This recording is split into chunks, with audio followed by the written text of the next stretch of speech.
प्यारे बच्चे सभी को नमस्कार। 10th क्लास की worksheet number 21, topic elimination method या विलोपन विधि। दो समीकरण को हल करना है और उनमें जो चर पद है यानी कि x और y है या y z है उनकी वैल्यू निकालनी है। अगर आपसे कोई कहता है कि आप इन दो समीकरण को हल कीजिए तो इसका मतलब वो आपसे कहते हैं कि आप उसके वेरिएबल की वैल्यू निकालिए, x या y या जो भी वेरिएबल उसमें है। तो इनको हल करने के बहुत सारे मेथड हैं। पिछली क्लासेज में आपने सब्स्टिट्यूशन मेथड सीखा होगा। आज का हमारा टॉपिक एलिमिनेशन मेथड है, विलोपन विधि। देखते हैं इसमें हम क्या कर सकते हैं। एक समीकरण हम लोग लेते हैं कि 2x + 4y = 5। ये एक समीकरण है। यहाँ पर x का गुणांक 2 है और y का गुणांक 4 है। गुणांक यानी कोफिशिएंट, इंग्लिश में भी आप लोग सीखिए। गुणांक यानी कि कोफिशिएंट। तो x का गुणांक 2 और y का गुणांक 4। अब मुझे करना क्या है, एक सिंपल सी बात मैं कहता हूँ कि जी मुझे x के साथ 2 नहीं चाहिए, मुझे यहाँ पर 10 चाहिए। तो 10 कैसे आएगा, या मुझे 10 नहीं जी मुझे 12 चाहिए। तो आप क्या करेंगे, इसको 6 से गुणा कर देंगे कि 6 दूनी 12 आ जाएगा। अगर मैं कह दूं नहीं जी मुझे तो 14 चाहिए, तो आप क्या करेंगे, आप इसको 7 से गुणा कर देंगे। तो जो आप गुणा करेंगे वो सिर्फ अकेले इसको नहीं करेंगे, पूरी समीकरण को करेंगे। ये चीज़ आप ध्यान रखिए। ये स्टेप हमारा विलोपन विधि का ही स्टेप है कि हमें x या y के गुणांक को एक जैसा करना होगा दो समीकरण में। मैं एक पूरा एग्जाम्पल आपके सामने लेता हूं। इसमें हमें दो बातें सीखनी होती हैं कि हम किस को मल्टीप्लाई करें और उसके बाद दोनों समीकरण को जोड़ें या घटाएं। एक क्वेश्चन से देखिए, 3x + 4y = 10 ये पहली समीकरण है और x - y = 1 ये दूसरी समीकरण है। प्यारे बच्चों, अब मुझे इन दोनों समीकरण को सोल्व करना है और वो भी एलिमिनेशन मेथड से। तो मैं कैसे सोल्व कर सकता हूं, मुझे x या y दोनों समीकरण की बात कर रहा हूं, या तो x का गुणांक एक जैसा कर लीजिए या y का, मर्जी आपकी है, चॉइस इज योर्स। जिसका आप चाहें उसको एक जैसा बना सकते हैं। तो मैं यहां पर y का गुणांक एक जैसा करता हूं। समीकरण 1 में y का गुणांक 4 है और समीकरण 2 में y के साथ कुछ नहीं है, तो हम 1 तो लेते ही हैं, यहां पर भी 1। तो मैं क्या करता हूं, यहां पर मुझे 4 बनाना है, तो छोटा बच्चा भी बता देगा जी यहां पर 1 है, तो आप इसको 4 से गुणा कर दीजिए तो ये 4 बन जाएगा।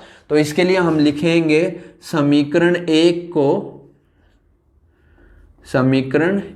को 4 से गुणा करने पर, मैं इंग्लिश में भी लिख रहा हूं, मल्टीप्लाई इक्वेशन सेकंड बाय 4। तो समीकरण 2 को आप 4 से गुणा कर रहे हैं, तो ये 4x होगा, ये 4y होगा और ये भी 4 एकम 4 होगा। और इसका नाम समीकरण 3 लिख लेता हूं मैं। मैंने कहा था आप मल्टीप्लाई करेंगे तो आप पूरी समीकरण को करेंगे, किसी एक को नहीं करेंगे। अब यहां पर क्वेश्चन ये उठता था कि मैं किसके गुणांक एक जैसे करना चाहता हूं, तो मैंने डिसाइड किया था कि मैं y का गुणांक एक जैसा करना चाहता हूं। अब देखिए, समीकरण 2 को मैंने 4 से गुणा कर दिया, उसको समीकरण 3 रखा। अब 2 को आप भूल जाइए कुछ देर के लिए, समीकरण 1 और 3 को सोल्व करना है। अब जमा करूं या घटा करूं, दोनों में से कोई एक ही काम होगा। अब आप देखिए कि अगर जो आपने गुणांक एक जैसे बनाए हैं y वाले, एक जमा में है एक घटा में है, दोनों के चिन्ह अलग अलग हैं तो आप जोड़ देंगे। आई रिपीट, दोनों के चिन्ह अलग अलग हैं तो आप जोड़ देंगे, और दोनों के चिन्ह अगर एक जैसे हैं तो आप घटा देंगे। यहां पर अलग अलग चिन्ह है। मैं समीकरण 1 और 3 की बात कर रहा हूं, 2 की बात नहीं कर रहा, क्योंकि 2 का रूप बदल के 3 बन चुका है। तो मैं ऐड करूंगा समीकरण 1 व 2 को जोड़ने पर। तो मैं इनको जोड़ता हूँ, 3x plus 4y equal to 10 और 4x minus 4y equal to 4, इनको जोड़ेंगे, +4 -4 ये कट जाएगा। अब 4 और 3 7x और 10 और 4 इनको जोड़ेंगे 14, 7 बटे में आ जाएगा, 7 बटे 14 बटे 7, तो x की वैल्यू 2, 7 के पहाड़े पे 2 फिर 14 आ जाएगा। इसको इंग्लिश में लिखेंगे, एडिंग समीकरण, adding equation first and second, then we solve the both the equation, 1 plus 1 minus, तो एक क्रॉस होके कट जाएंगे, बाकी को हम प्लस करके जोड़ रहे हैं। अब इस वैल्यू को आप समीकरण किसी में भी रखिए, आपकी मर्जी है, तो मैं समीकरण 2 में रखता हूँ, या समीकरण जिसमें भी फर्स्ट सेकंड थर्ड जिसमें भी आप रखना चाहें, तो मैं समीकरण 2 में रखने पर put the value in equation second यहां पर, तो दिस इज x की value 2 minus y equal to 1। अब 2 को उधर भेजिए, इधर माइनस y रहेगा, 1 माइनस 2 हो गया, तो यहां पर ये माइनस का 1, क्योंकि +1 और -2 तो -1, माइनस से माइनस कट जाएगा, y की वैल्यू 1। तो ये जो वैल्यू निकली है आपकी, इन्हें ही मूल कहा गया है, सॉल्यूशन कहा गया है, फैक्टर्स कहा गया है, जीरोज कहा गया है, लेकिन यहाँ पर हल कहा गया है इनको, यानी कि ये इन दोनों समीकरण का सॉल्यूशन है x और y की वैल्यू। और this method is called elimination या विलोपन विधि।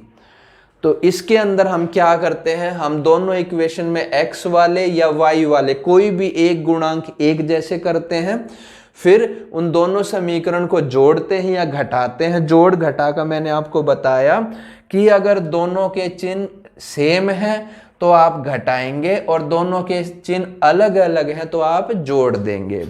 एक और हम इसके लिए क्वेश्चन देखते हैं, सेकंड पार्ट।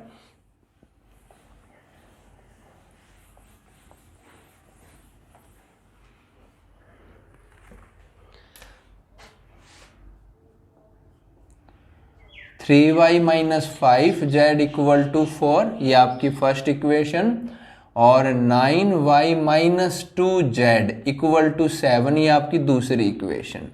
एक्स वाई में हो वाई जेड में, इनसे हमें कोई फर्क नहीं पड़ता।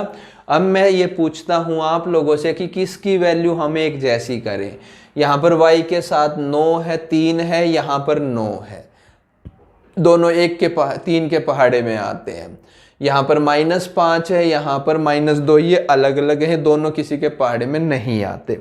तो मैं फोकस करता हूँ y से, तो मुझे यहाँ पर छोटा है 3, 9 बनाना है, तो मैं इसको 3 से मल्टीप्लाई कर दूंगा, 3 तिया 9 बन जाएगा। तो इसके लिए मैं लिखूंगा समीकरण 1 को 3 से गुणा करने पर, इंग्लिश में multiply equation first by 3।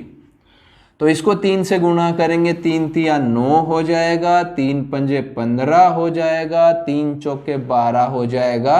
This is your third equation. पहली इक्वेशन को भूल जाइए क्योंकि उसका रूप बदल के अब थर्ड इक्वेशन बन गई है। नाउ अब आप सेकंड और थर्ड को सोल्व करेंगे।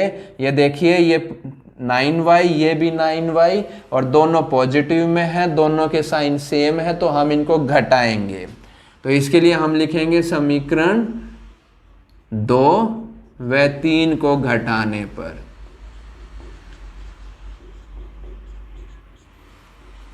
तो हम घटाते हैं। This is 9y minus 2z equal to 7, 9y minus 15z equal to 12, -9 plus और माइनस। ध्यान दीजिए, दिस इज इंपॉर्टेंट स्टेप कि जब भी हम घटाते हैं तो नीचे वाली समीकरण के साइन चेंज हो जाते हैं। जो प्लस का है वो माइनस का हो जाता है, और जो माइनस का है वो प्लस का हो जाता है। तो ये +9y था, माइनस हो गया, -15 प्लस हो गया, +12 माइनस हो गया। अब एक जमा का एक घटा का कट गया। अब ये देखिए 15 प्लस का है और माइनस का 2 है, तो 15 में से 2 जाएगा, 13 बचेगा प्लस का, और 12 माइनस 12 और प्लस 7, तो यहाँ से इसको घटाएंगे तो माइनस का 5 आ जाएगा।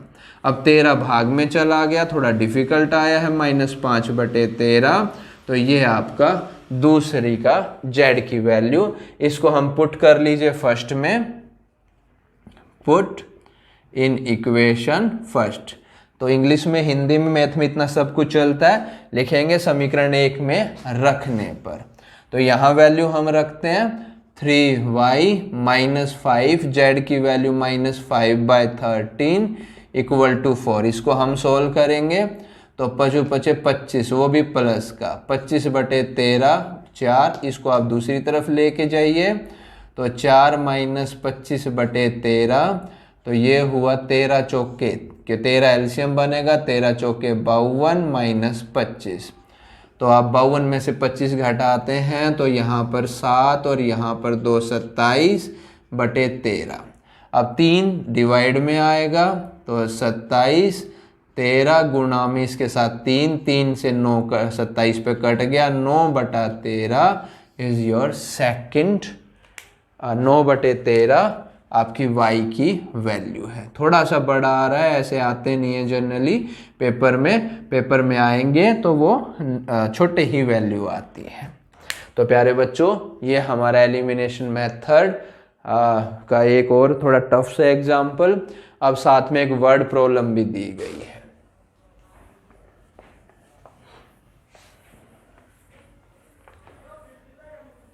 प्यारे बच्चों, अब एक डेली लाइफ का क्वेश्चन है। आप लोग बैंक में जाते हैं, पैसे निकलवाते भी हैं, जमा भी करते हैं। सबको मालूम है कि भाई अगर आपकी जेब में 500 के 2 नोट हैं तो कुल 1000 रुपये हो गए। वही अगर नोट आपके 50 के नोट आपके पास 10 हैं तो इसका मतलब 500 रुपये हो गए। वैसा ही कुछ क्वेश्चन है। मीना नाम की लड़की है, बैंक में जाती है, 20,000 रुपये निकलवाए।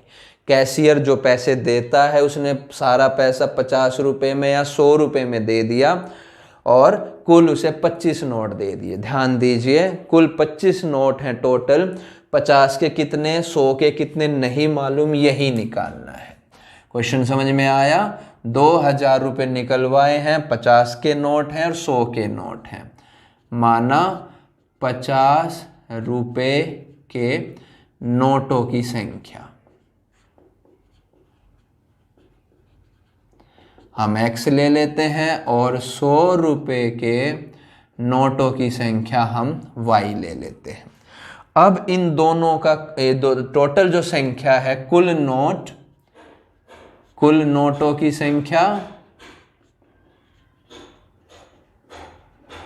वो 25 है। यानी कि इन दोनों का जोड़ 25 होगा। ये मेरी पहली समीकरण बनी। सिंपल सी बात है, आपके पास 10 रुपये के नोट हैं, 20 रुपये के नोट हैं, तो कुल मिला के 5 नोट हैं। तो जितने 10 के जितने 20 के उनका टोटल जोड़ वो 5 होगा। तो यहाँ पर x नोट 50 रुपये के हैं, 100 नोट y रुपये के हैं, कुल नोट 25 हैं। तो इनकी संख्या शायद उल्टा बोल गया हूँ, प्लीज़ रिपीट।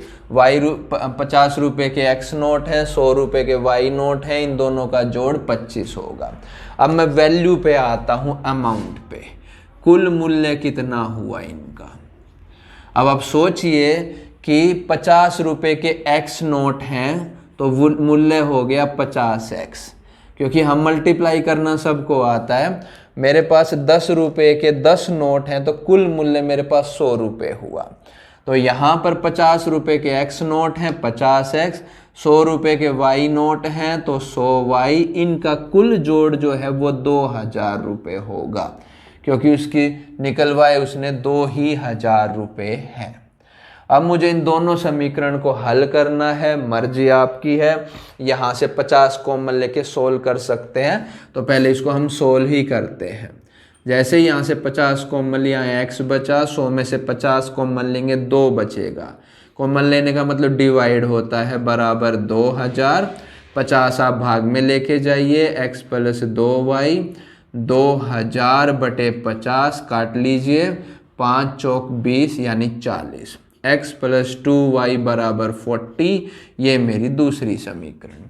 अब मुझे इन दोनों समीकरण को हल करना है। अच्छी बात कि x दोनों सेम है, तो मुझे किसी की मल्टीप्लाई नहीं करनी, क्योंकि इसके गुणांक में भी 1 है और इसके गुणांक में भी 1 है, तो दोनों गुणांक हमारे बराबर हैं तो बराबर ही करना होता है विलोपन विधि से। यहाँ पर पहले ही बराबर है, दैट इज गुड। अब आपको क्या करना, घटाना पड़ेगा। तो समीकरण 1 व 2 को घटाने पर, अब मैं ये नहीं लिख रहा कौन किस में से घटाएगा, वो आपकी मर्जी है। आप दूसरी को ऊपर लिख दीजिए, पहली को नीचे, या पहली को ऊपर दूसरी को नीचे, मर्जी है, उससे कोई फर्क नहीं पड़ता।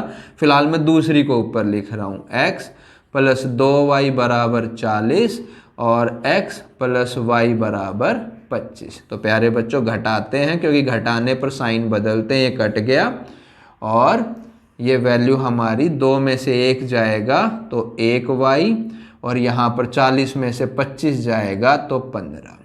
तो y की वैल्यू आपकी 15 निकली। इसको हम पुट करेंगे, रखने पर पुट इन इक्वेशन फर्स्ट। तो यहाँ पर x + y की वैल्यू 15 = 25, 15 उधर लेके जाएंगे तो ये हो गया 25 - 15 यानी कि 10। तो 10 हमारे 50 रुपये के नोट हुए। 50 रुपये के नोटों की संख्या तो वो होगी प्यारे बच्चों 10, और 100 रुपये के नोटों की संख्या प्यारे बच्चों कितनी, 15। तो ये हमारे वर्ड प्रॉब्लम और कुछ विलोपन विधि और विलोपन एलिमिनेशन मेथड हमने देखा। इसमें थोड़ा सब्स्टिट्यूशन मेथड भी होता है। तो पेपर में ज़रूरी नहीं है कि वो कहें कि इसी मेथड से कीजिए, वो किसी मेथड से बोल सकते हैं। तो आपकी मर्जी होगी, अगर वो किसी मेथड का नाम नहीं लेते तो आप उसे किसी भी तरीके से सोल्व करें। ठीक है प्यारे बच्चों, पढ़ते रहें, सीखते रहें, आगे बढ़ते रहें। धन्यवाद।